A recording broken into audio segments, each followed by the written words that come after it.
partie 2 de l'histoire que je racontais d'une abonnée. Je ne vais pas donner le nom, mais avant, vous connaissez.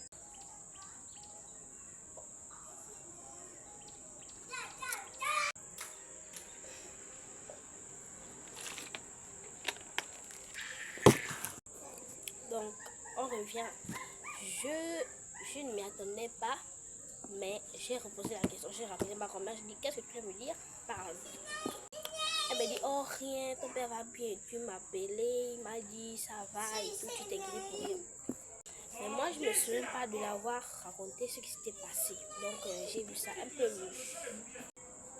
Donc, quand j'ai vu ça louche, mon père, tout de suite, il est entré dans ma chambre. Il m'a dit, qu'est-ce que tu fais? Et moi, en paniquant, j'ai dit, oh non, c'est juste un devoir entre amis. J'ai juste inventé ça comme ça. Si je me souviens bien, la suite, elle a dit genre, ça va, allons dîner et tout, on va manger, ensuite on va dormir demain, il y a cours. Donc comme on allait dîner, on allait manger et tout, c'est là où mon père rentre et me demande, qu'est-ce que ta grand-mère t'a dit?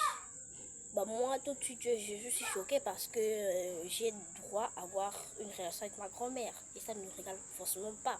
Donc moi je lui dis, ah, je me suis inquiétée pour tout à l'heure et moi j'ai demandé à la grand-mère si elle pouvait venir et c'est là où elle m'a interprété un sujet bizarre. Il m'a dit quel genre de sujet, moi je dis, pause.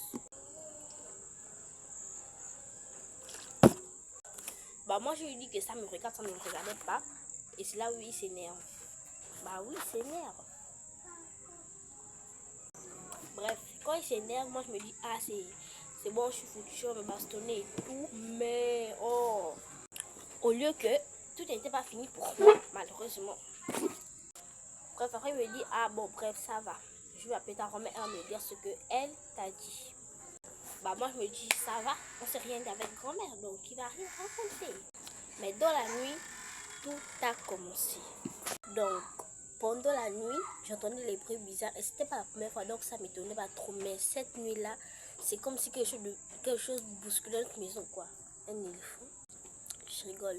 C'était pas un éléphant, c'était aucun animal, mais c'était vraiment violent. Tout de suite, je cours dans la chambre de mon père et devinez ce que je vois. J'ai envie de faire une partie de travail, beaucoup vont m'insulter là.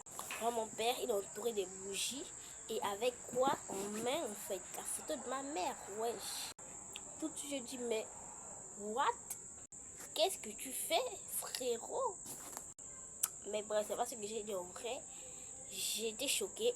Mais la larmes coulaient seule, comme si